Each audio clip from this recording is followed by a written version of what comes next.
right? Yes. Okay, cool.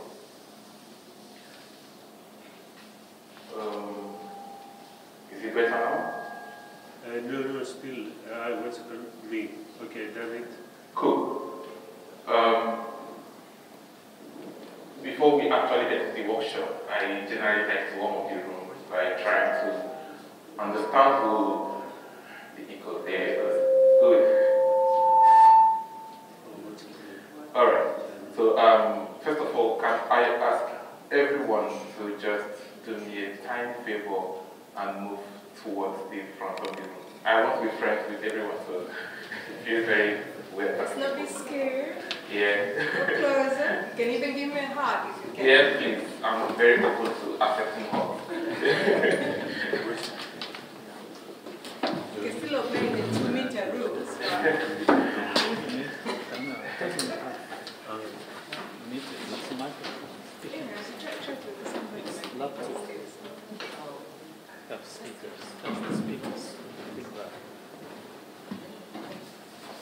It's the speakers that we have to put on the microphone.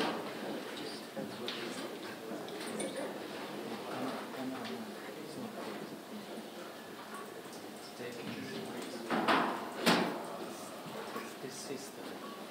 That speaker that goes back into the microphone.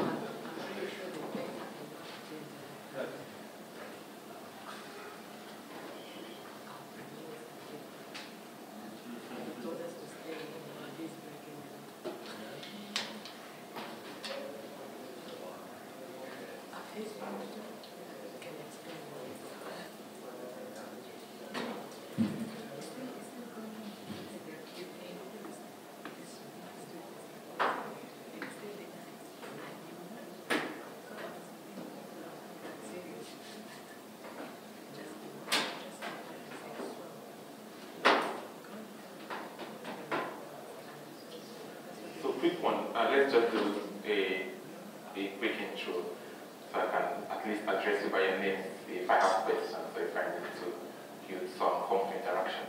I think we should go with you. Yeah, I'm Sam. I'm also an engineer on the project. I'm working with React. Nice. And how about you? Okay. Before the next one. Yeah. I told them yesterday. Yeah, are you coming from a corporate background? Yeah, I could guess from that's much experience, but I will not react.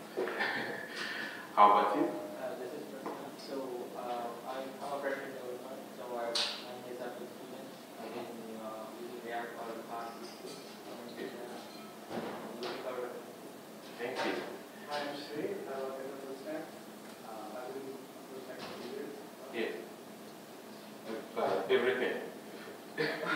I was hoping to get something very specific. You want to be right technology artist. Okay, so I'm working with AWS and React. Yeah. And That's fair, that's okay. Maybe I'll convince you by the end of the workshop. Yeah. How about you? I'm a software engineer and computer scientist. Yeah. I have my own IT project, and we are looking for multi-cloud now. Okay. So upload the website. We are basically Google. The Yeah. developers are from Google. Mm. More than 300 developers inside the team. Alright. And we are ready to also unsee what the whole system. Yeah, that's Let's see how things go down. Thank you. Thanks for giving me a chance. How about you? Peter, and focus on building a learning platform. Focus my side project and my job. Okay.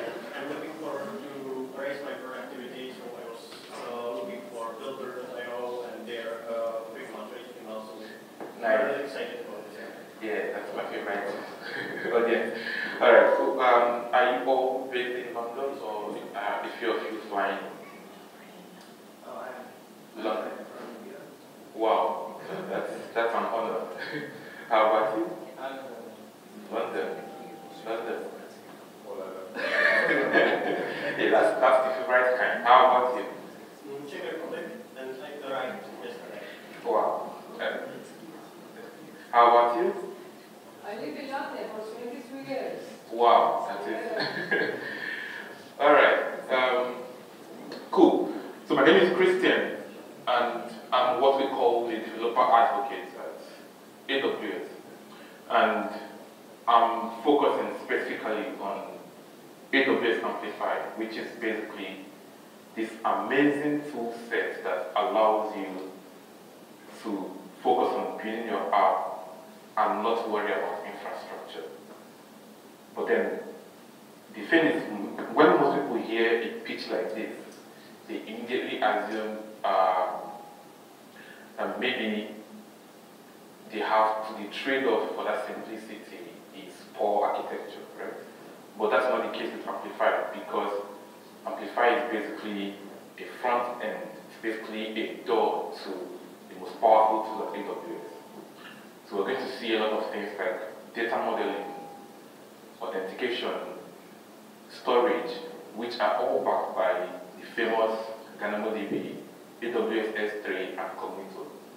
So Amplify is basically does not exist. It's just a doorway. It's a doorway that makes things easier for you to interact with AWS.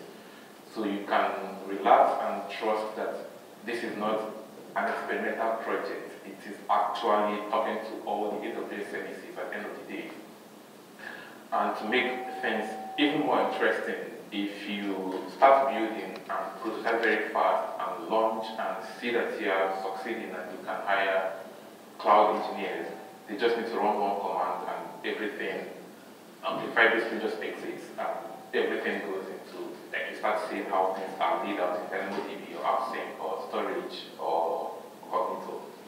Alright? So by the end of the day, I'm going to do my best to show you my favorite features. Amplify is big because it covers everything you need to build an app. And I cannot teach you all of that in 2 hours. But I'm going to show you what I find more interesting and what has solved most of my problems practically. Not just because I'm an advocate, but as a developer, what has helped me the most about Amplify. And I think that's what most people find interesting, just like Alice mentioned when he introduced me. Alright? Are we excited? Okay, let's do this. Let's see. Before we actually do that, I would like to do a little bit of warm-up exercise, and I'm just going to ask each one of you to do me a little favor and let's see.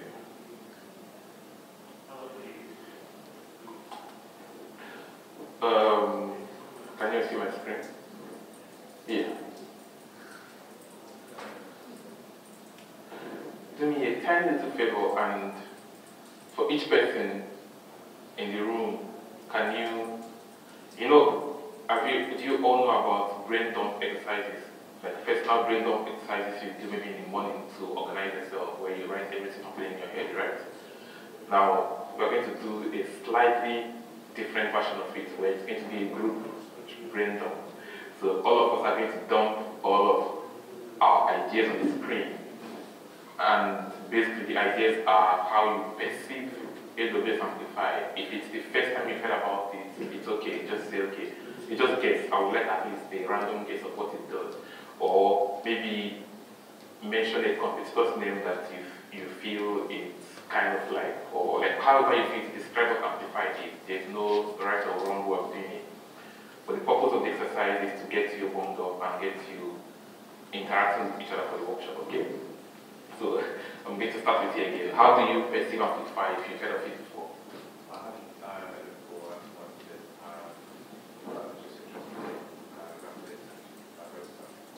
Okay. And rapid prototyping. Cool. That's exactly what we're here, alright?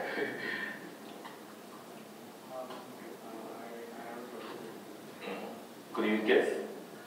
Or could you guess a competitor's product that you think might be what AWS Amplify is also offering?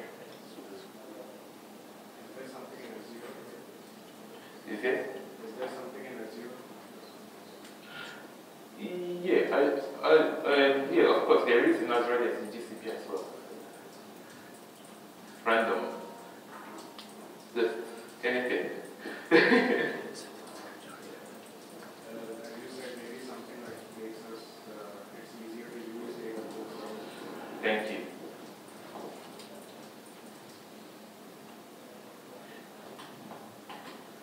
How about you?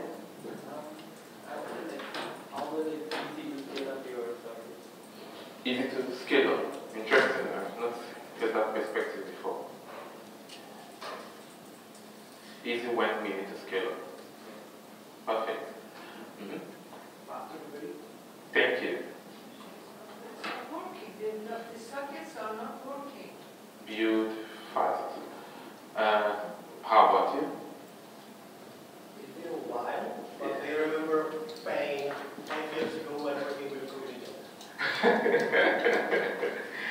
Okay. Avoid pain. Sockets are not working. Pain, it was pain. Pain. It was Oh, avoid pain. Oh, I see. Ah, yeah, that's exactly what. That it's interesting you brought that up because I wasn't going to cover the explanation today, but now that you mentioned it was painful for you, I'll try my best to give you the tools you need to make it easier for you. Okay. All right. So we have 5 points, and I completely agree with everything here. And it's also an exciting exercise for me because it gives me new perspective to understand who is in the room and make sure I'm talking to you based on what your expectation is. You're expecting to be able to start very fast. You're expecting to make sure AWS is easier for you to use. You're expecting that when you need to scale, you can easily scale. You want to build fast, of course, and you want to avoid pain when you incognito, which is everything I'm going to show you all today. Alright, so I want to see, are you all interested in following along, or would you rather watch me build and then, it's a very easy process, so whichever one is fine. If you want to follow along, you only cost to that is that I might need to come to you, and I don't know if the camera will be able to follow me everywhere I go. But if it's okay with you, you can just pay attention and get your mind blown, and then you can go and practice. Okay? Alright, so let's start with setting up Amplify.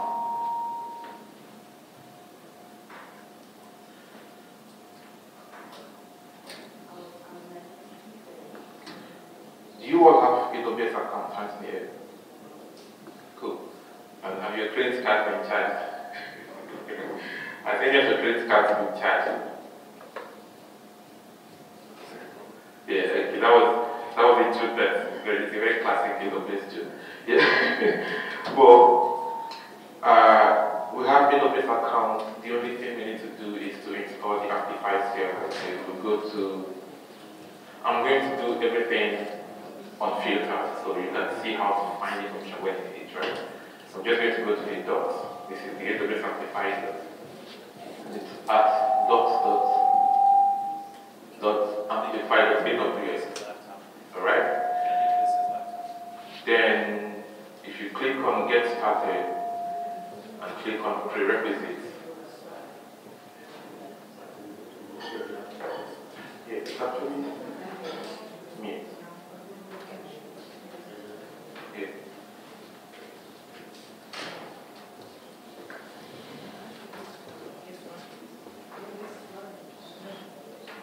So the first thing you need to do is to install the Amplify CLI. We show.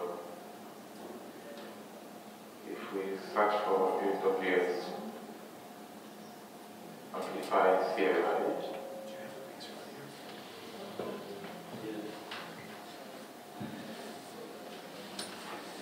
so we're just going to run this in your terminal, okay? If you search for AWS Amplify CLI, find this particular repository or the npm or the docs and run npm install global CLI. What this is going to allow you to do is to be able to start running Amplify specific commands in your computer, set up a new Amplify project, push to AWS, pull from AWS, and all of those cool stuff, including also deploying your website. And since this is going to interface with AWS, it means you have to supply your AWS credentials to it, right? So you need to authenticate it somehow so you can be able to do that. That is where the second command comes in, okay? So Amplify Configure basically is going to redirect your browser and ask you to authorize CLI to be able to make requests on your behalf. Okay, so just these two commands is the only thing we need to set up. Alright? I've already done this, so I'm not going to do it live because, of course, I work at AWS. So I'm doing it live, it makes me very responsible. So I've done this in the past, and I already have the CLI set up. And the next step would be to create a project. The feedback is really distracting.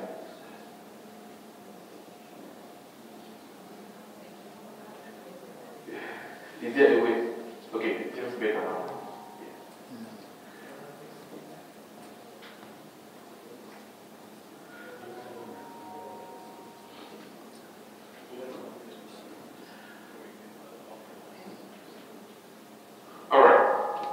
The next step is to create a project. Usually, the way Amplify is, the way our philosophy is that we want to meet you at, our philosophy is to meet you where you are. So if you're using React, if you're using Figma, that's fine. So generally, the workflow would be to allow you to first of all set up your front-end project, and then you can just amplify that project. That way you don't have to have like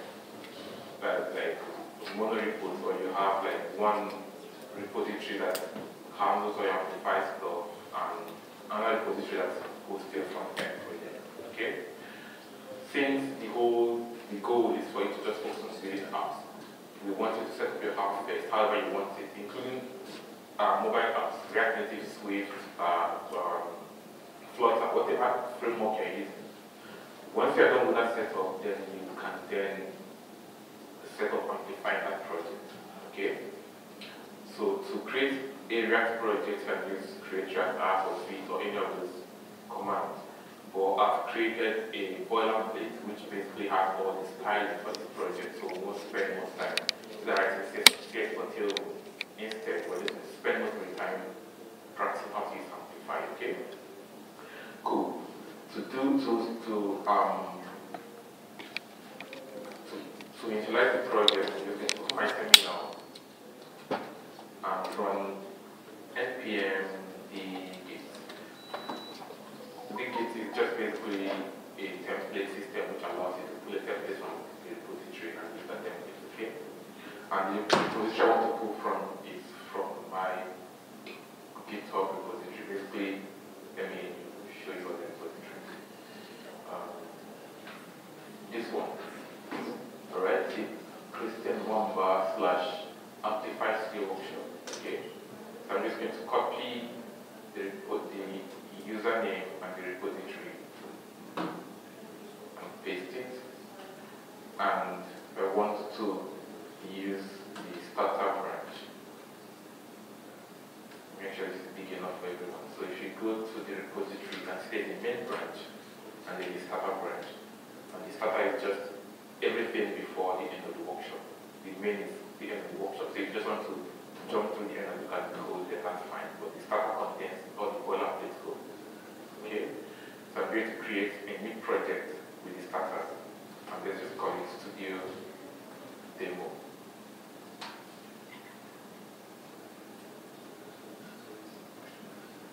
I think I should have run dgit, sorry, npx dgit. So this has cloned this repository now, and if I cd into Studio Demo and open, let me show that this one. And open Visual Studio Code here.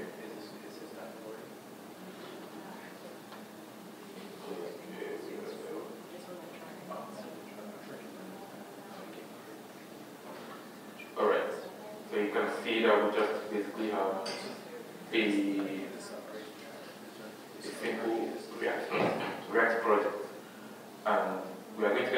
showing some components here, but it's just using styles from Amplify UI library. So Amplify UI library is kind of, you all know about Tailwind, right? Or Bootstrap, something like that. You can use whatever works for you, but I'm using that to make sure I have like a very simple way to style things and not focus on the CSS. And the second reason to why this library is important, I'm going to show you the reason later, but for now, don't worry about that, and just know that this is just boilerplate for the project, okay? And then we also have this component, which is the model that renders forms. If I want to show a pop-up for the UI, that's just what the model is going to do, okay? So that's all you need to know about the boilerplate. There's nothing else going on. And if I run npm run there, so I need to install actually. I need to run npm install sensor dependencies. And while this is happening, just want to see that, make sure everyone is on the same page, right? Do you have all the links you need, or should I still show you the repositories? Yeah, they're fine, right? Cool. Alright, so this is done now, and we can run npm run there, and you can see it's just a blank page, which is expected because we are not really doing anything here, right? Well, at least the server is running. Okay? Cool. So I think the boring part is, we are done with the boring part now, so let's get to the exciting Amplify stuff. Alright? So step one, we need to head to AWS console and actually create an Amplify project.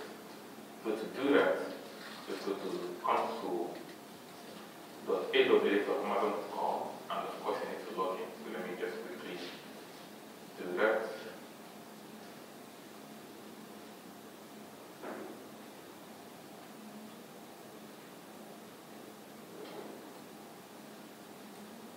And once you're logged in, you just need to search for AWS Amplify.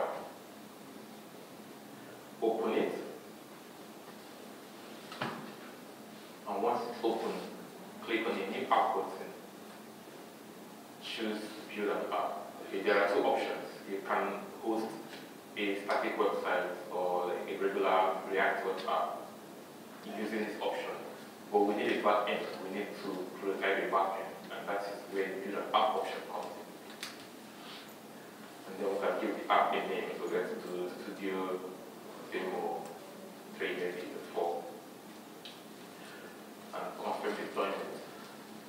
Now, what's happening behind the scene is that Amplify is setting up all the resources you need to actually use Amplify. I know it sounds very loopy, but we need to, and at the end of the day, we need to have something called Amplify Studio, which is basically taking us out of AWS console into an entirely new UI where you can start modeling your database, you can start setting up authentication, you can start prototyping UIs, you can set up your storage, you can set up Lambda functions and all of those cool things. So this process is just AWS Amplify setting up that entire dashboard for you for this particular app. Okay? So let's give it a few seconds to finish setup. And if you have any questions while it's happening, please let me know. So far, everything is very clear and simple. Cool.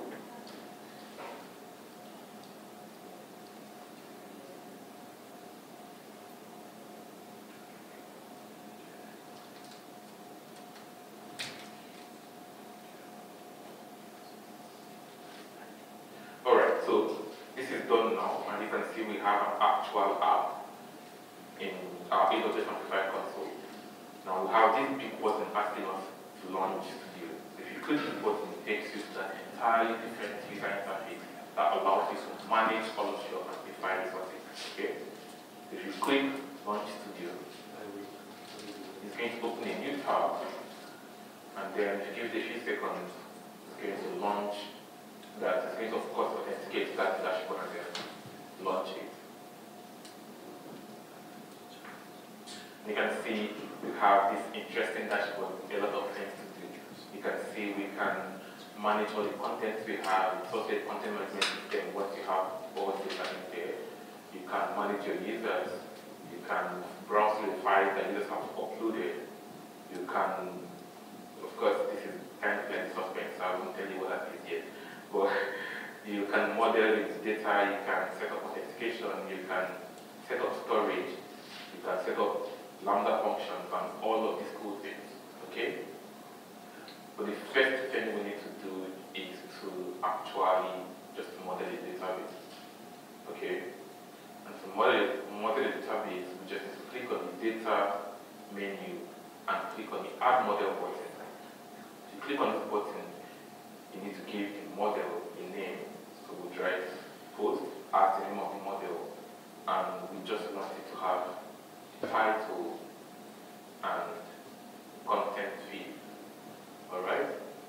Now, for simplicity's sake, I'm not going to show you data relationships, but it's possible. And how to do that is just to add another model, maybe give it name comments, and then add a relationship between both of them. You can choose post as the model you want to relate it to, and then choose one-to-many or many-to-many or all this good stuff. But we're not going to do that for this project. I'm just going to show you a lot of features, even when we don't implement them, so you have the options. You know that the options are out there for you in case you start into the docs. Okay? Cool. So we're just going to create a post model, and now that we've written out what the model should look like, we need to save it and then deploy it. Okay? Now what's happening behind the scene is that Amplify, remember when I told you that Amplify is just a door, it's just a gateway. It is not necessarily an actual AWS resource. Okay? What is happening right now, you see that we have a picture of DynamoDB. Amplify is just going to AWS DynamoDB and spinning one off for you, an instance of DynamoDB for you, which means that every single data you store using Amplify, you're not actually storing it in Amplify. Alright? You are storing it with DynamoDB, and DynamoDB is an industry-standard database that AWS makes sure that people that are using it can confide in with a lot of confidence. Alright? So this is when I mentioned that it's okay for you to relax and trust Amplify. It's because most of the resources behind the scene are powerful resources that power millions of apps around the globe, and it's very, very reliable. Does that make sense? Cool. So basically what's happening now is that we are setting up DynamoDB, and as it's being set up, we are also going to create the table in DynamoDB called post and do all of this provisioning for you. So you see how things are beginning to become very, very easy. You don't have to deal with DynamoDB yourself. You don't have to read through AWS docs to understand how DynamoDB works or the best practices, because Amplify opinionates its best practices, so it makes sure that you are protected from a lot of things. Alright? So let's give it a few seconds to create the database. And one other thing, of course, it creates a setup for its AppSync, which is the GraphQL API that talks to the database. Okay, because of course you have a database, but then if you've done full stack engineering or backend engineering, you still need some form of business logic that will talk to that database, right? The business logic in this case is AppSync. It's going to be where it's going to generate a lot of GraphQL queries and annotations that will talk to that database. Does that make sense? Alright, so any questions while this is being deployed? Yeah.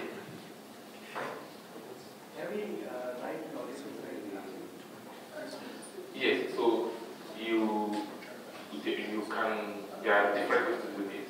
There are different layers from the front end stage to what we call CDK, which is basically injecting and writing all the code that Amplify writes behind the scenes. So there are different ways to basically make sure the flexibility, yes, you have the flexibility to go into Amplify and say, hey, I don't want you to handle this for me anymore. I can take care of it. That is very, very possible. Alright? And you can also partner with Amplify, so you can be like, I want to be able to do this before, I want to be able to run this serverless function before you write to the database, but I want to Yeah, so there are different ways to, like custom groups or custom business logic you can connect to the API for some flexibility. So for example, you build, let's say for the post model you created, you want people to pay for the create post, right? Or for every post, let's just hypothetically say for every post they create, they have to pay for it, which means for somehow you need to call a Stripe API to charge them before they create a post. So you can basically hook into that before the post is created. Alright? So you can see we've successfully deployed the model and you can click on done. And if you look at it, it looks like there's no difference. It looks exactly like what we had when we were modeling it. But there is an indicator here saying it's been deployed. That's one. Secondly, if you go to the content page, you should be able to start adding posts now. Okay? So you can see the table, you can see the ID, the title, the content, and the dates. Alright? And what we can do here is we can choose to create individual posts here and add the title and content. Remember that's what we modeled. Or just to save ourselves some time, we can click on actions and click auto-generate data. So it's going to use the Figma API to randomly generate some data that we can test with. So let's say we need 10 items in a table, and let's add a few constraints. So I want the title to span between 3 to 5 words. Okay?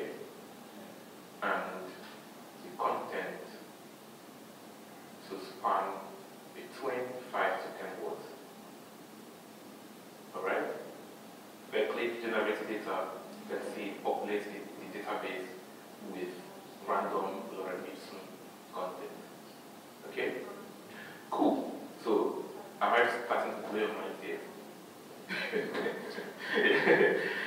Alright, so this I don't know if you know how much time you save, but you basically set up an industry standard API that you can use. You look at how to connect to it, but you just think well maybe 10 to 15 minutes in the workshop and we talk and say, imagine you just protect really quickly, you already have a database going.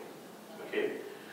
Cool. So any questions? I'm going to give you guys about 2 minutes break for questions and then we'll move on. So think through what we've done and see if there's anything that doesn't seem straightforward or things I can explain better.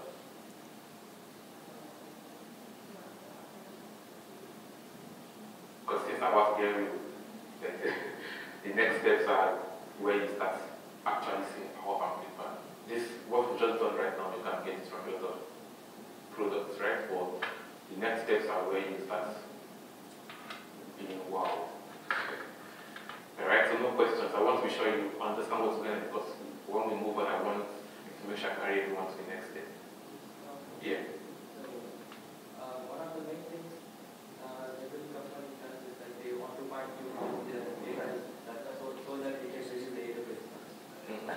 So one such thing is like, how can I model the data in such a way that my R use like this? Yeah. Right. Exactly. So that's, remember when I mentioned, I told you that Amplify is set up in a way that protects you. That's exactly what I meant. You can trust Amplify. This is my personal account, and I've done a lot of crazy things with it, and I've not paid back. Why I teach this workshop with my personal account is for you to know that I'm not maybe just showing you from my AWS employee account where I'm not being charged for stuff. Like I can do crazy things, and I've never been charged for my credit card. I don't have numbers for you, but trust me, the way Amplify is set up is by the time you pay for Amplify, you should at least have a paying customer. At least you should either a paying customer or like you have a lot of traffic to pay for it. So you can trust that trust and just do everything. And that's one of our primary goals at Amplify. That's one of the things because most people are not only dealing with the complexities of AWS infrastructure, but also while they are dealing with that, they are worried about, oh shit, I don't want to get charged for this thing. So we put all of that into consideration and just want to focus on building your app. By the time you get charged, there is a chance your app is already going places. Okay? And this is a breakdown of the individual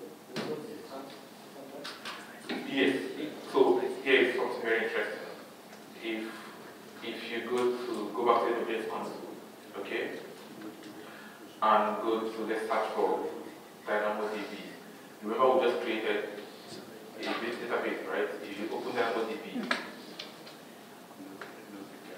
you should, let's see, you can see.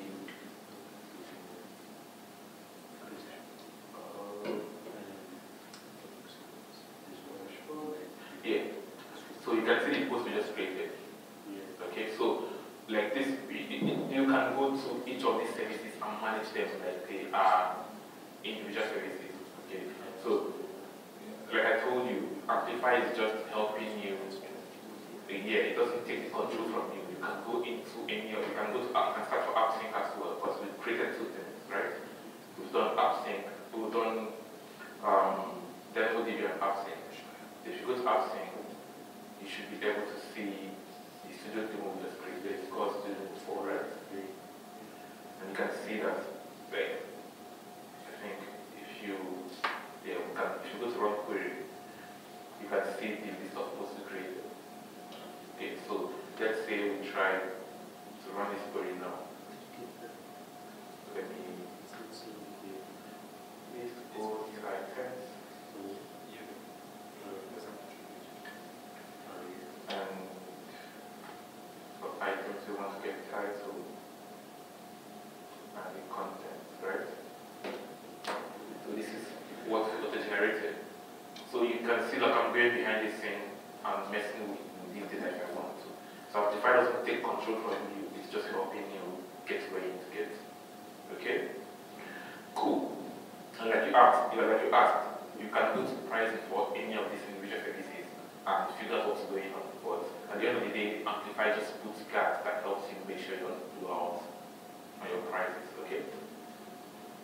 Alright.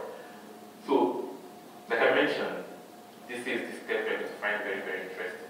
So I need all of your attention. Like if you went home with anything today, this is what I want to go home. Okay? And that is this particular new feature we call the UI library. And basically, when I first saw this, it was like sorcery to me.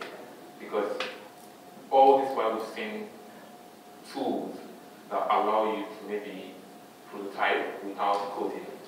But most of the time, what I dislike about them is that they take the control away from the developer. For example, if something allows you to maybe draw on the screen to generate a UI, I'm a front end developer, I will change that experience. I don't want you to take that control away from me. I want you to make me get there faster, but allow me to still go into the code and what I want to do. Okay? And that's where this UI library comes in.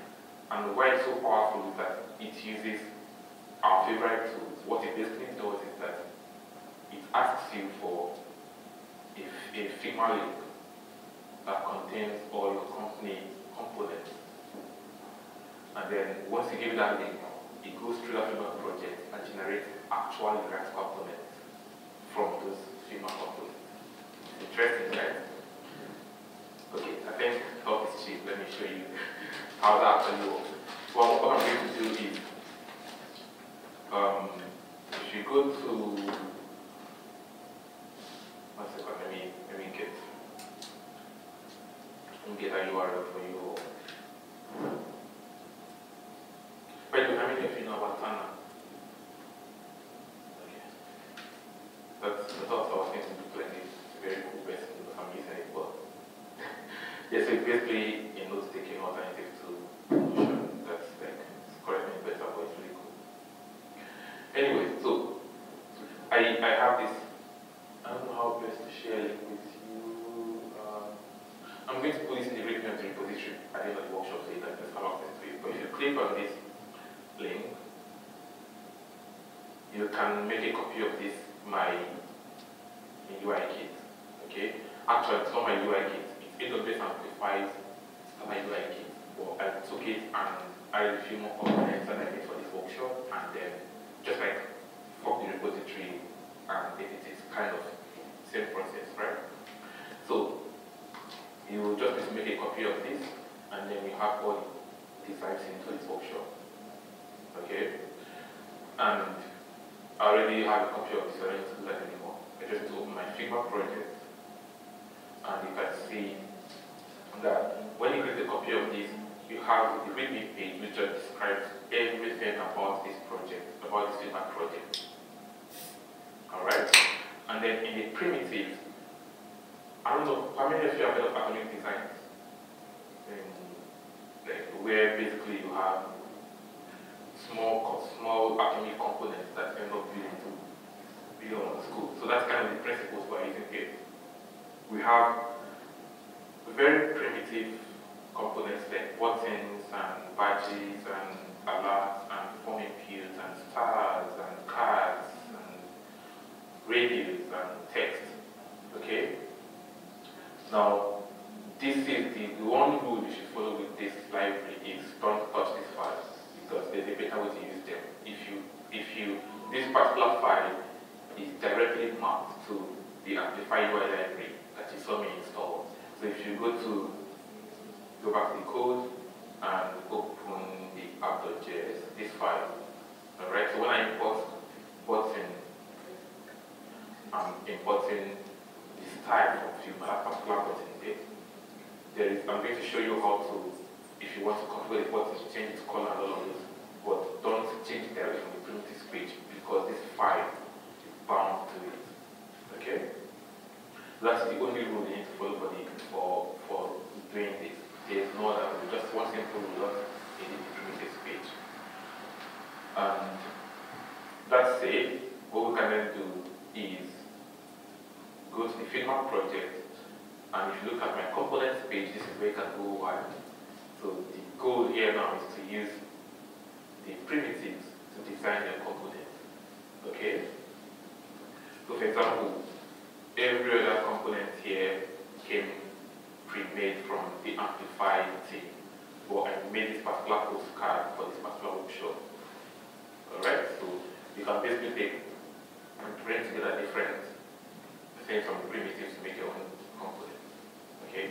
I know we're all developers and you don't need to know this, but I'm just showing you this if you cannot afford a designer. It's very simple. Like there's just one video you need to watch on Figma to understand how to do this, which is just Figma components and Figma auto layout. If you search for it, just those two things. Just to convert UI to components in Figma. And once you have that, you can put it to Figma to amplify. Okay? So, now that we have this project, I just need to click on the share button in Figma and copy its link. Okay? Once I've copied the link, I can go back to the Amplify Studio and click on Sync with Figma and then paste that link. Once I paste the link, I can click Continue. Now, this is your first time you're going to be asked to authenticate Figma because it needs access to your Figma account to do those changes. But it's not my first time doing this, so my credentials are already cached somewhere. If I click Continue, this is where the magic begins. If you give it a few seconds, it's going to, first of all, pull in all the style systems in that project. You can see all the colors we are seeing, and all the font size, all the spacing, and all of those styles.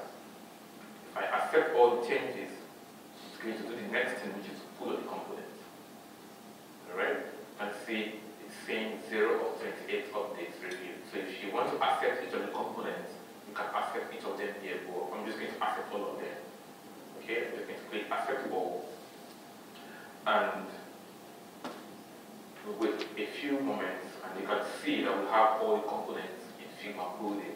Yes, every platform Amplify, not me. but yeah, so everything you're seeing right now is no longer Figma components. These are now React components. Okay? So if I click on our postcard, which I told you I created myself, you can see that it's an actual button I can click on. If I hover on it to change to a pointer. Okay? Let me see if there's anything that has a form, maybe contact us. Yeah. So you can see it's a select box now. Okay? It's a label now, I'm typing it. So this is an actual form, an actual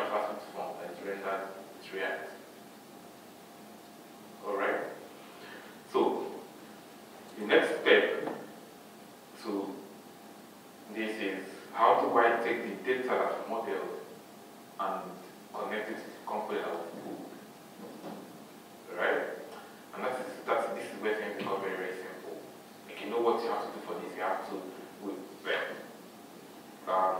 instantiate the SDK in your code editor and create all the components manually and make a request, a fetch request, and start moving through the components and rendering them, stuff like that. But we don't have to do that. We just need to find the component, which is postcard, click on the configure button, click on each of the text.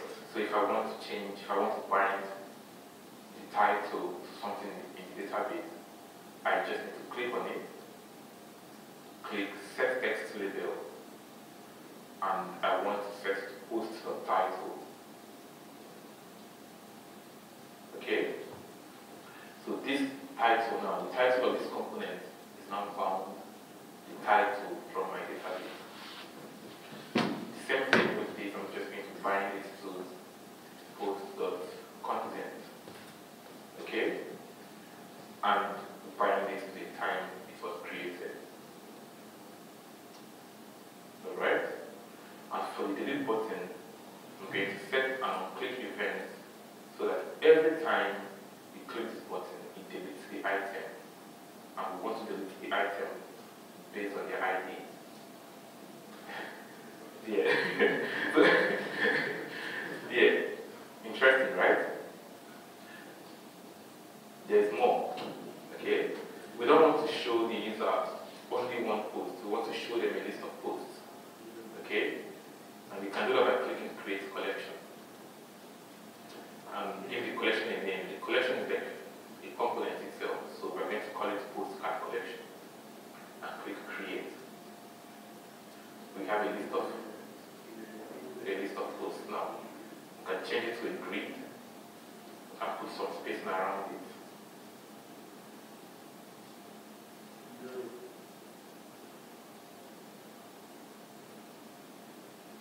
Okay. You can add a search to it. Just click on the button, add a search for it. We can add pagination, and we can sort it based on the date it was created. I want to sort it in a descending order. Now, if I go back to the UI library and scroll down to the bottom, you can see the postcard collection, and it's actually an complex on it. Yeah. So, I'm going to give you some time to just reflect on what just happened. This is something I would previously spend at least 2 to 3 days on. Everything we've done in a few minutes, I'll spend 2 to 3 days on. And most time when I demo this to people, the concept that I hear people, this is my opinion now, the concept that most people raise is just like how we feel about AI, is that like this is coming to maybe take my jobs. But but the truth, honestly, the truth is that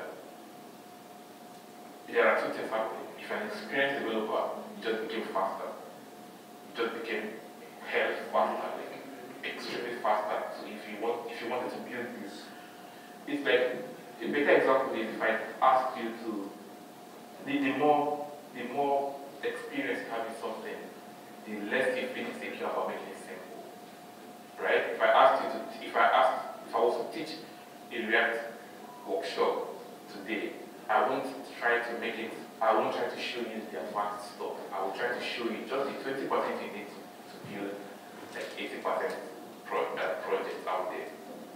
Because I'm not trying to prove to you that I can do this. And the same thing applies to this. If you have experience or if you enjoy building apps, I don't think that using a tool like this to get you up to speed. And remember, I told you my problem with tools like this was never the help. It's the fact that it's not flexible. It takes control away from you. I'm going to show you that all the control is in your hands with this. Okay? And that's what I love about Amplify. And that's why I'm making sure this workshop is authentic. I'm showing you what I use for my personal project, my side project, because I'm passionate about it and I want to make sure you find it very interesting. All right? So, we've, just as a recap, just in case you've been distracted by being mind-blown. As a recap, we modeled a database and added a post table to it. And I've shown you how to also create relationships if you wanted to. And you saw in real time that database being deployed to DynamoDB. So it's not maybe a mediocre database, it's an actually industry standard database that AWS offers. And we've gone behind the scenes to look at that database in action. Okay? And after that, we were able to generate content for the table data database. And then we went to Figma, took a design, and literally converted all the components in that design into React components. And we were able to bind data to those components and then create collections of that component. Okay? Alright, so the next step now is that we cannot save this app to our clients, our customers from this UI. Somehow we need to put it into a React project and render it to a React app, right? And to do that, we need to do a few things. So before we move on, like I said previously, I would like to make sure that everyone is on the same page. If you have questions, I'm expecting a lot of questions or a lot of opinions. Please hit me with those. Sorry, Yeah. can you add a confirmation on SD? When yeah, so that's a very good question. I'm going to get to, so there are two ways to bind the event. Either you want Amplify to handle it directly for you, or you can actually pass a function for it to call. So when you pass that function later in the React tool. So that applies to your question where you either pass a function, then that function handle confirmation before the okay? Yeah, so and that's an interesting feedback for my team as well for people that choose to not pass functions in, then they'll be able to have a confirmation UI for the days. But like I told you, everything is very flexible, so you can choose to not do it this way, pass a function instead. Okay? We are going to do that with anything. We want to start to update the post. I'm going to add about into this, and then we'll see how to actually call the one function here, and then execute the code inside function. Okay? Alright, more questions?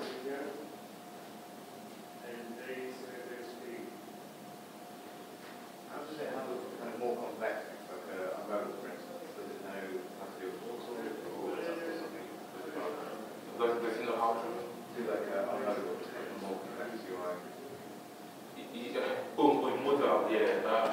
We are going to see a model as well, so yeah, we'll do that. By the way, it's very neat. It's like GPT-4, so it's still evolving. Yeah, but I'm taking all this feedback, and like the team is working pretty fast, and like it's not difficult. So if you also feel like something is not right, you let me know, and we'll make it better for you. Okay, so I need to start. 1 second, let me get it. I need to start pulling these changes now to a React project. And before we can do that, somehow we need to configure Amplify, we need to install Amplify to our local project, and then tell Amplify about this project in Amplify Studio. That's where they can talk to each other. Okay? So to do that, we just need to, first of all, run Amplify pool.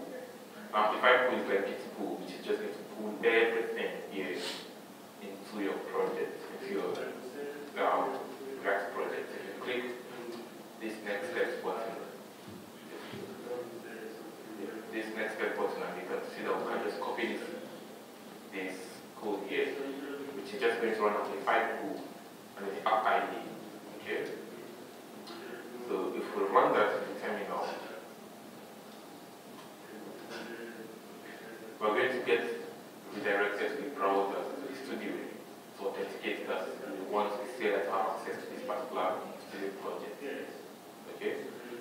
asked, you can click yes.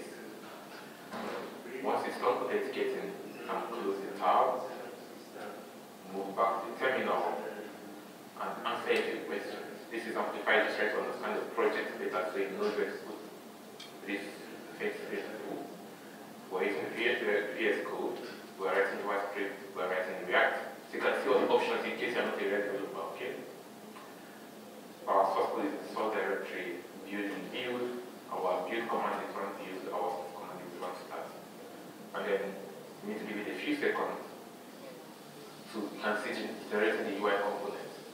And once it's done generating, it will ask us also if we need to pull in the schema for the model, the GraphQL schema, in case you want to also change things in the schema and then push back to Amplify. Okay?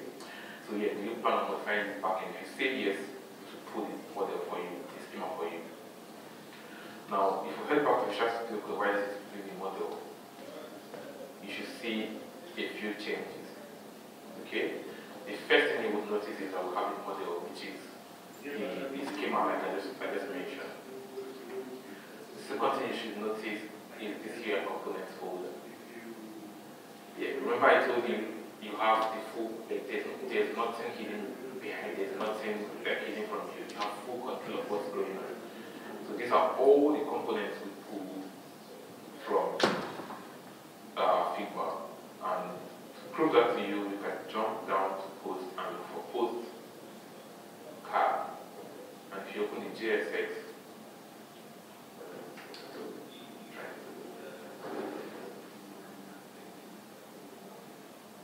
if you open the post card, you can see that this is just a component. Okay? So you can see it's importing the button, it's importing text to render all of those UIs, and it's accessing your data store and fetching the post data and rendering that data. So it's okay if you choose to just copy and amplify here, because you imagine just joining a new company and the task is to write or convert all the Figma components one by one to React components. You could just use Amplify for this one for free and just inject. Okay? Alright, so, and also have the post card collection, which is just looping through a list of cards and rendering the cards. Okay?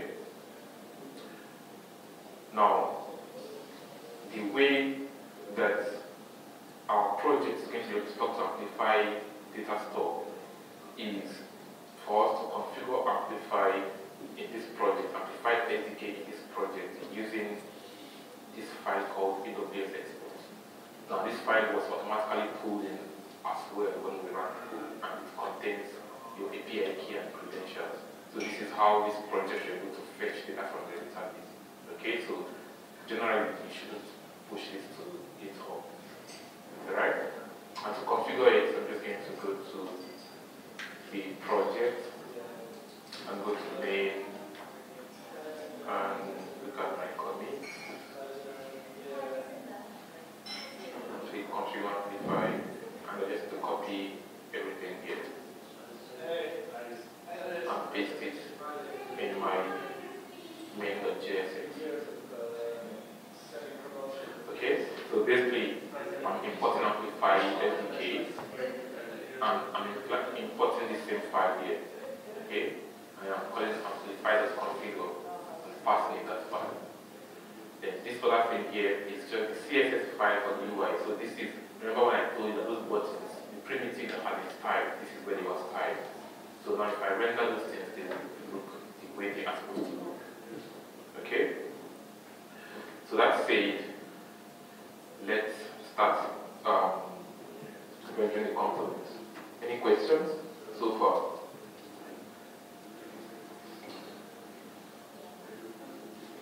Yes.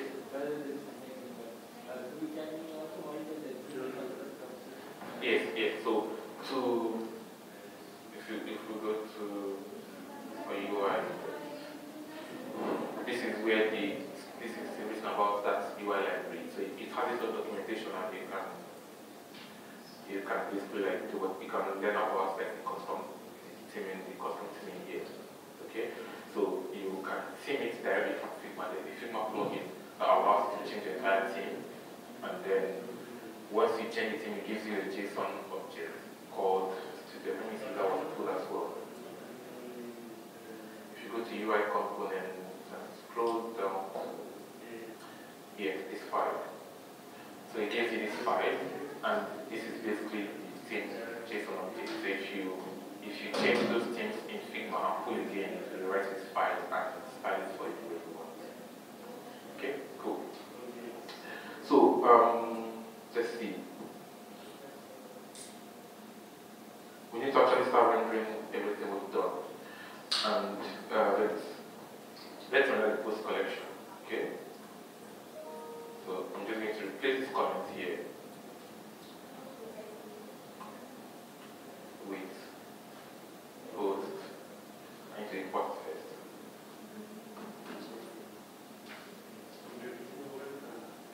On UI components, okay? And then we can import post card collection. And then we can render it.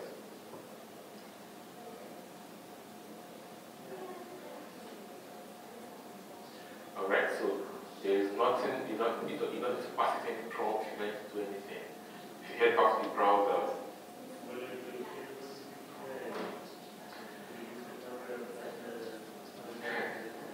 right? And to prove to you that this is not a picture, let's search for this particular. Right? And keep typing. Okay? And you can move on to the pages as well to see what's in the second page. Right? And to confirm that the delete button is working, let's watch this disappear. Okay? You click on delete. And this actually is from disappear. Alright? Cool. Now the next step is to actually add to this, is to add items to this list. If you head back to Studio and go to UI Library, when we model the database and deploy it, not when we pull the UI components, when we model the database and deploy it, these two components are created, the function components. You can see the product create form and the product update form. So the create form is basically where you add what you used to add text, to add more context to your database. And to make use of that, we just need to head back to the code and import that product card form, or post form rather, post create form. Okay? And then render it.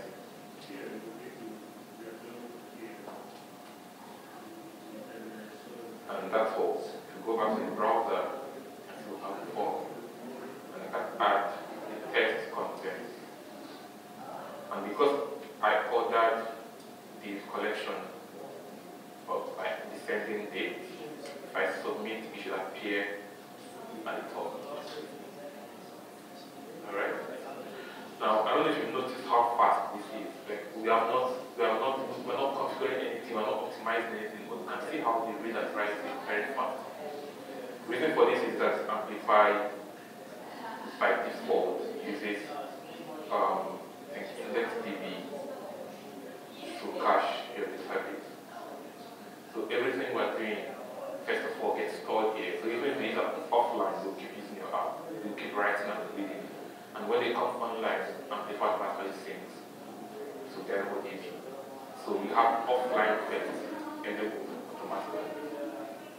If I go to Amplify Studio, there is a chance that the text data is not here. There's a chance it's here because remember it goes offline first and then syncs data, but you can see already appeared here. And notice how I did not refresh the page.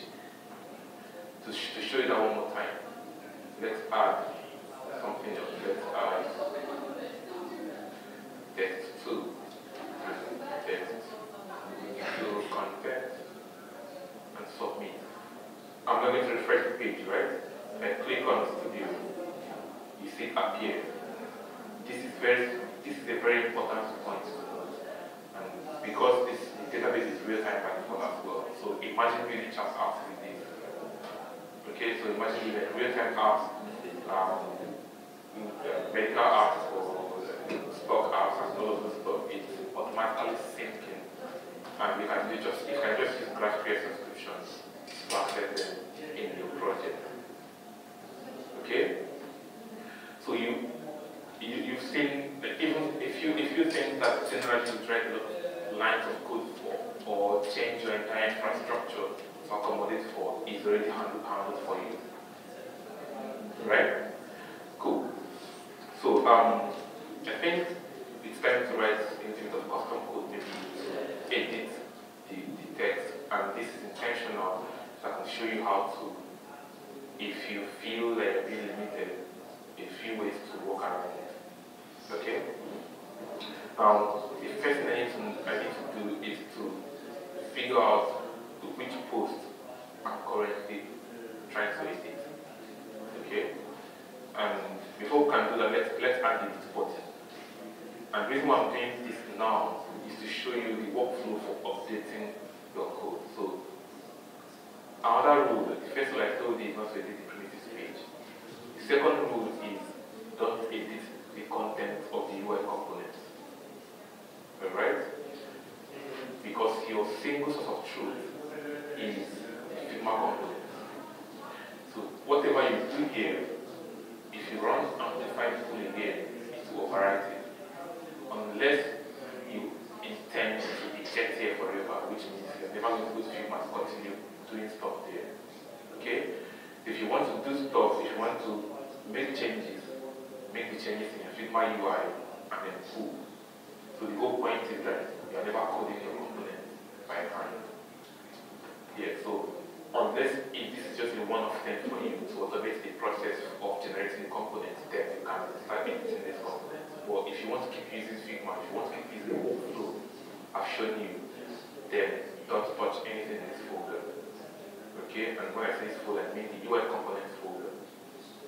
Okay, so the workflow for updating what's here is to go to the Figma project. I need to add an edit button to this card. So I just need to find, because I already designed it, of course, but just hit it. I just need to enable it back. And then go back to Studio, go back to user line, to the UI library, and then sync once more. And what's going to happen is that it's going to immediately detect that there's only one component that has changed, and that component now has an edit button. Okay? Then I need to accept the changes as well. And if I go to that component, you can see it has an edit button now. You can click configure, click on the edit button, and to address your question about custom events, I can say, hey, I want postcard, which is this component, to receive a prop. So let's see, it should be an click prop, or let's just say, what's going to be showing up? Correct. I think no, add prop here, and we change the type to a UI event handler, and then let's say handle edit. Okay, and then you can then access that, and then say on click call handle edit, like you would do in a regular React component. So basically passing the handler to the parent and then calling that handler in the child. Okay? But this is not the workflow I'm going to show you because it's still easy. I need to show you how to do this from the code, just in case you need to like actually get in here and do stuff, and I want to feel limited. Alright? So let's remove this and let's refresh and share it, it's fine.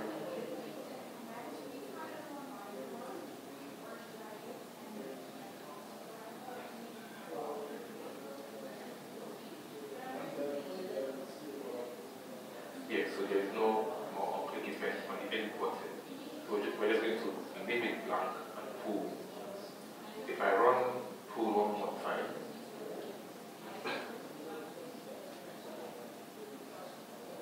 by the way, if you look at the collections as well,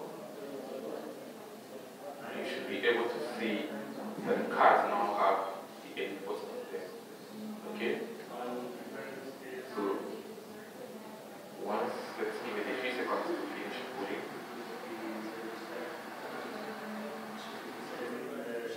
Yeah. So once it's done, you can go back to the browser and refresh. You can see the edit button is there now. So that's the workflow for making changes. Okay? So not edit the UI components, just edit the Figma components and pull. Alright? Okay. So now what I want to be able to do is that if I click on this button, I need to handle an event. So how do I look into that collection and ask it to let me know when one of the items edit button has been clicked? To do that, I just need to open the editor and add and override what's happened to my auto completion. Let me show everything's fine. Alright, let me just copy this code.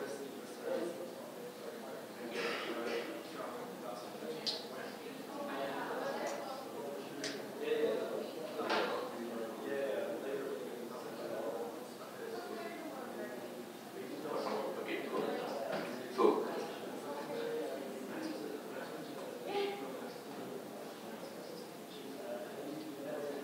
alright. So we need to override a few things. And this is how you do that. There are two ways to not touch the component inside the UI components folder, but still make changes to it. One of it is either you call override on non-collection components.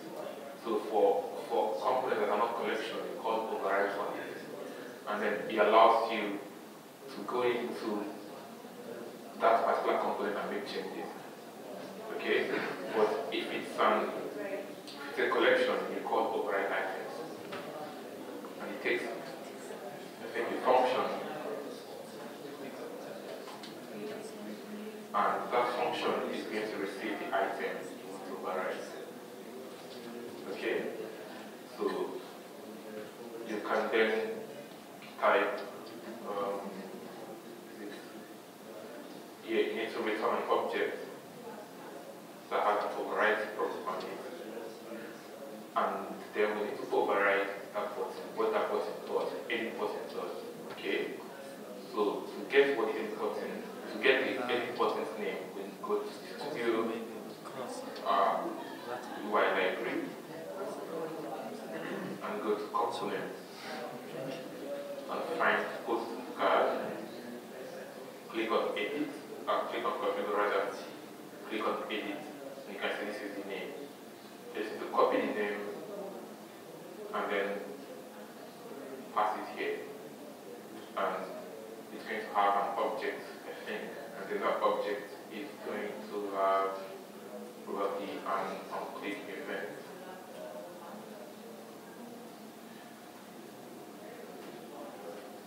And then we can console the item. I'm not very confident with this code, but if it goes wrong, we'll check. Yeah. Alright, so let's go and try to click on the button and see what happens if we actually get anything logged in the console. Yeah, so you can see the object. Alright, this is the model. You can see the title, the content, and the rating. Alright? What we can then do is take this model and throw it into this. We've seen it post create form, right? And just take everything here and throw it into the post of this form. Alright? And that's probably the last step for this workshop, which is to render the model. But before we do that, let's take questions, okay?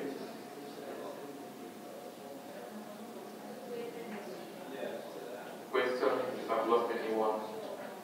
We use this approach if we just want to set up a base using the Figma components and then not use Figma going forward.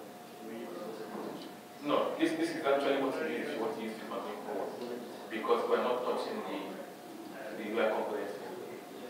But if you edit the UI components folder, you won't be able to use Figma anymore. Of course, you can use Figma, but if it's pulled from Figma, it overrides the change.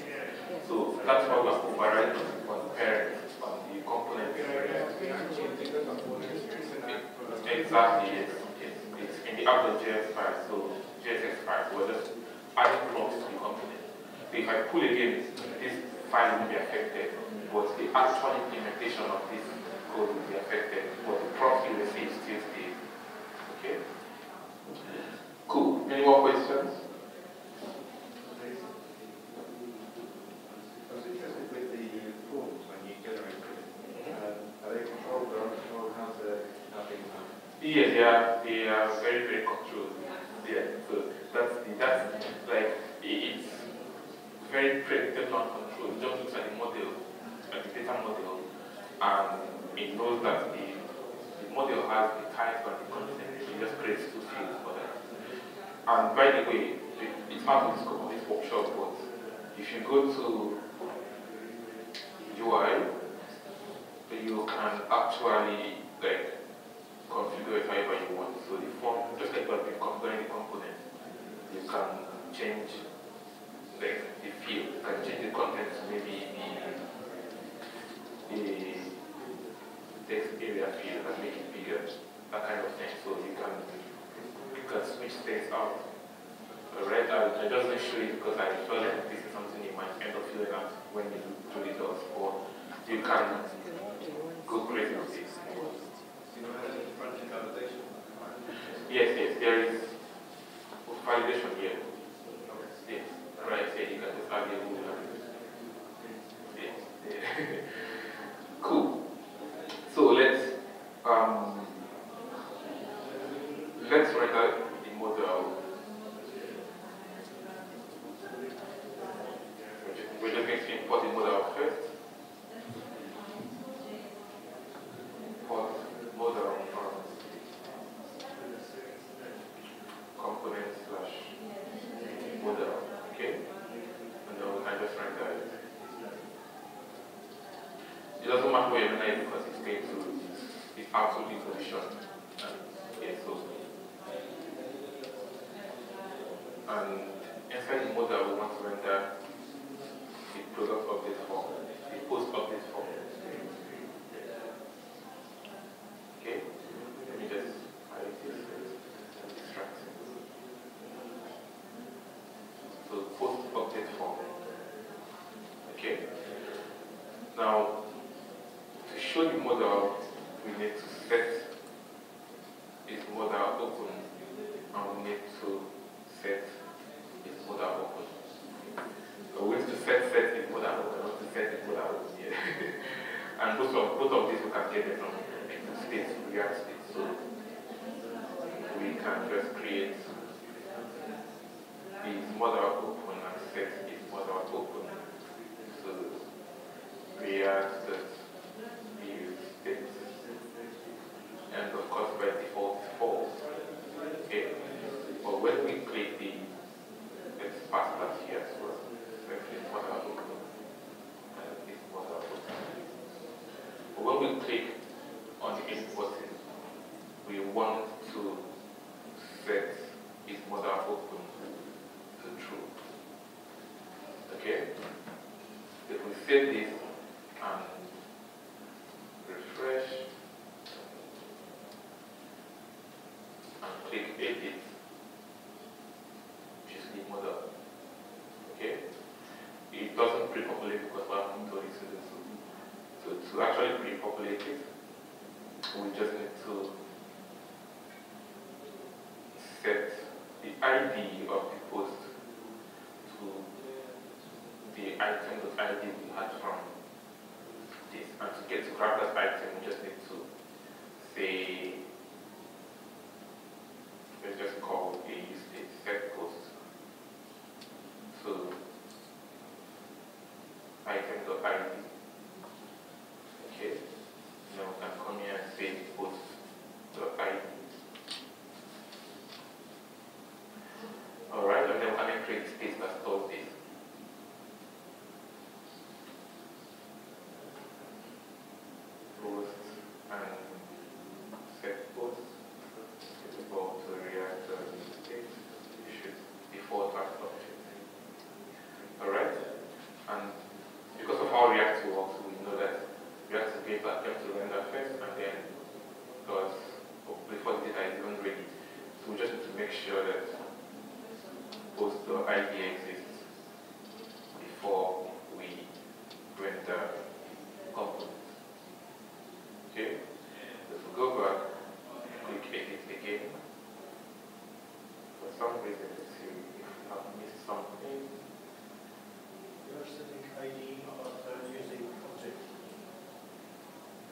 Oh, yes, yes, thank you so much for catching that. It should not be item. Yeah, because we are setting this as an object, okay? Thank you. If I click edit now, it works. So if I close this and click edit to the object. So let's say we want to change this to test 3. 3. See changes. Okay? If you go back to Studio and go to content, you should see that no, it's good. Alright? Cool. Now, one more thing before we end. If I click submit, it doesn't close the form. You should be able to remove the model, right? But remember, the submit button, this form entirely is not, we don't have access to it. It's a component that has been rendered for us. So you can either do the same with maintain where we hook into it, like we did with the edit button, you create an override button, and then when it's clicked, you also close the model. But I want us to do something different, which is I want to close the model. What's more practical is not just to close the model when you click the submit button. You want to close the model when you are sure the data has been written, right? So this is where some business logic starts coming in. Amplify gives us what they call the hub event that allows you to listen for changes in the database and do stuff. Okay? So this is on the UI layer. Remember I told you can write custom business logic on the UI layer or on the backend layer. So the backend layer you have to use the Lambda function, which is not in scope, it's everywhere in the docs. But I'm just going to show you the UI layer where you can hook into what is going on and then make changes. So for this one, just because I'm really lazy, I'm just going to go and copy changes. Let's see. If we go to hide update form, we first of all need to import hub from AWS Amplify. Okay. And then we can just create a use effect and call the handler here. So react the use effect and then add a listener to the data store. And I'm basically saying when implementation is completed, I want to set model to false. Okay? So if you just listen to data store, it's going to give you information about everything happening in the data store. It's going to tell you, hey, something is written, hey, something was read, hey, something was updated. But I just want to make sure that this is only called when something is written, when we are done writing. Alright? So to show you how this works, if we go back to the browser and click edit and change it back to 2. Just to prove to you that this is not instant, it's asynchronous. If you click submit, it's very fast, but watch the slight delay of the model disappearing. Did you see that? If you look at the text, look at the value change. The value changes before the model hides. So if we do that again, right? So it's because it's listening to the changes to the data store before we can then set the model to false. Okay? So we just finished an app that has create, read, update, and delete feature, and we did that in 2 hours workshop. This is something that will take a 3-day workshop to finish in regular and normality, right? And just for the few things, I feel like I've covered everyone, but the cognitive pain, right? So it was not in the scope of the workshop, but I want to make sure I show you how to get started. If you go to authentication, alright, you enable authentication, choose whether you want to log in with Google and any of these things, and just enable it, that's all. And once you've enabled it, if you go to data and click on the model, you can start writing, you can just start adding rules to it. So because we've not started authentication, you cannot add rules here. But you can define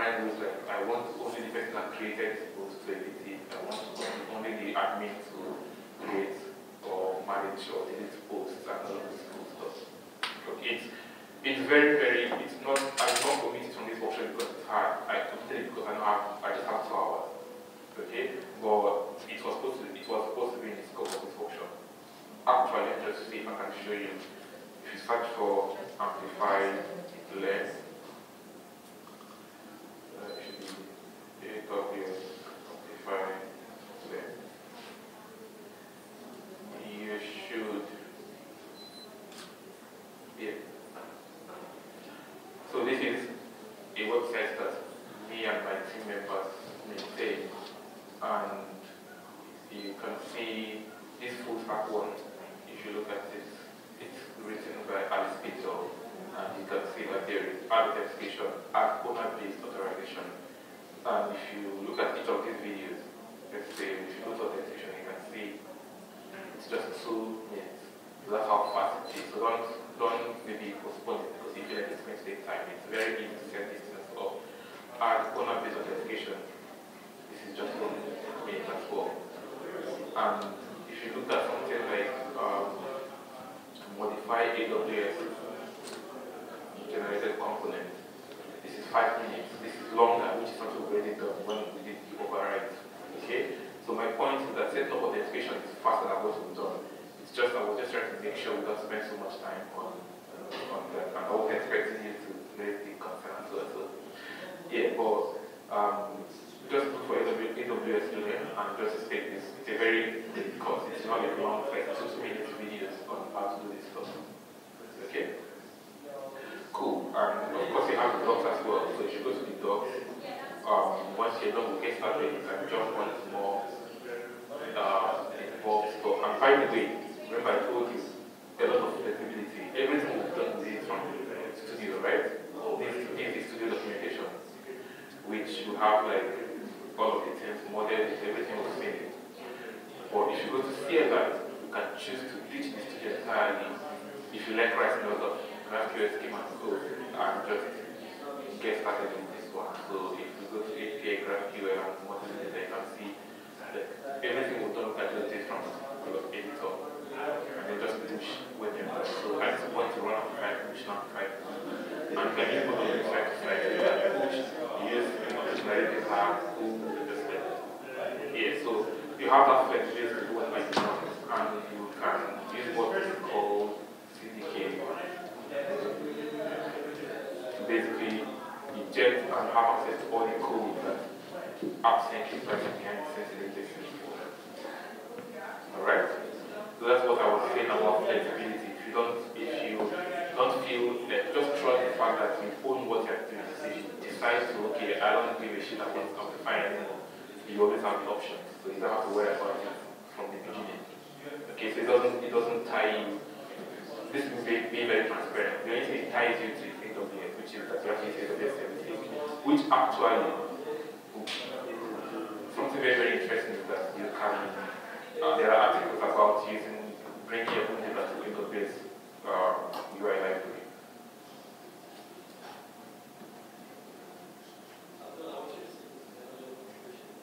So AWS Amplify UI.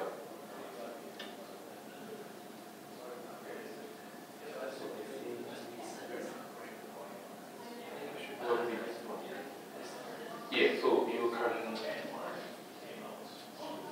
see those AWS accounts required. So you can actually maybe bring data from MongoDB and use the UI library as well. Okay, so don't feel like you are bound. The whole point of Amplify is to make it easy for you to build up and not necessarily to make sure that you use AWS services. Okay? Alright, so last questions before we end the workshop.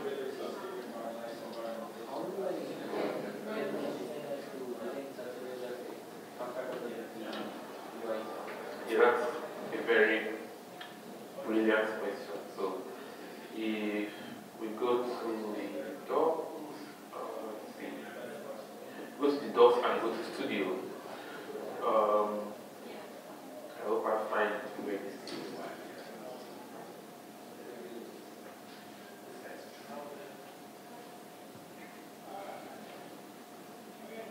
Best practices. Okay, so this is a video I told you to watch on components and auto layouts. Those are the 2 videos you need to know how to be able to like follow the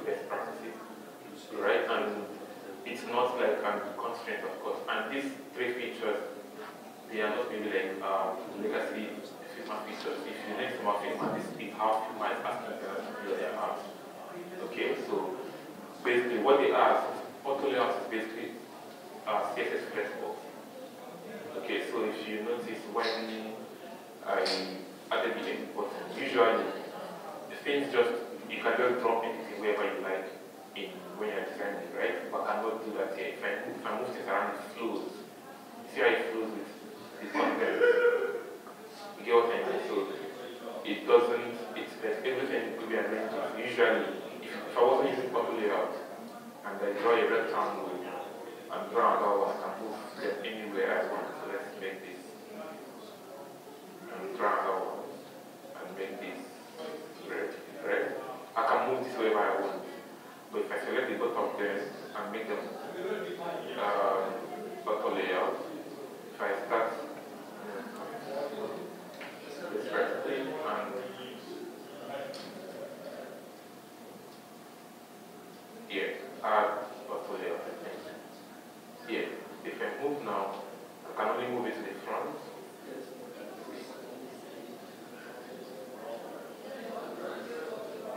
Oh yeah.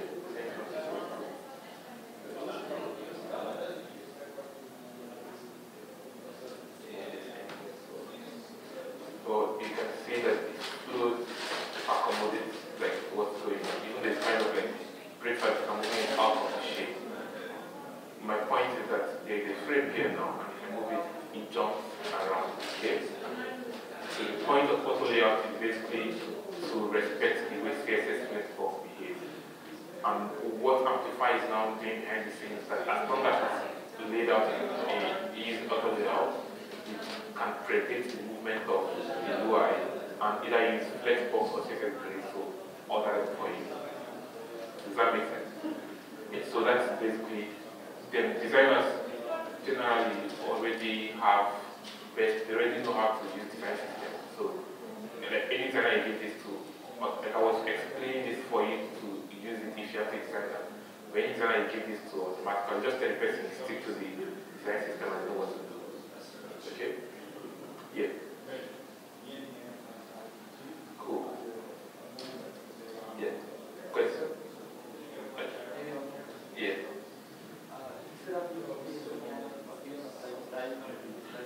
Yes. So back to this. And I want to be sure that yes, you can see you can start in stuff like this. Okay, can you still to at the end of the day it's just a class name and you just supply table class. So you can use Amplify UI still actually. I don't know if you know headless UI. Headless UI is basically what I'm using for the model and it's created by the guys that make Tailwind. If you go to model headless UI, you can see that's what I'm using. And if you look at the styling option, and that's the Tailwind. Okay? So, like I told you, there is nothing about we put flexibility first. So there's nothing about flexibility you should worry about. Just be sure that you can always use whatever tool you prefer. It's so flexible I can bring data outside AWS and find it at it. Okay? For example, if you look at the form 1, if you go to the UI library and look at the, let's play the new form. You can just use a JSON object and it can be JSON from your just query your coding database and just talk to the JSON there. But I'm going to come for you. Alright. Cool. Again, that's to bring the things to the end of the workshop. Thank you for spending time with me and indulging me.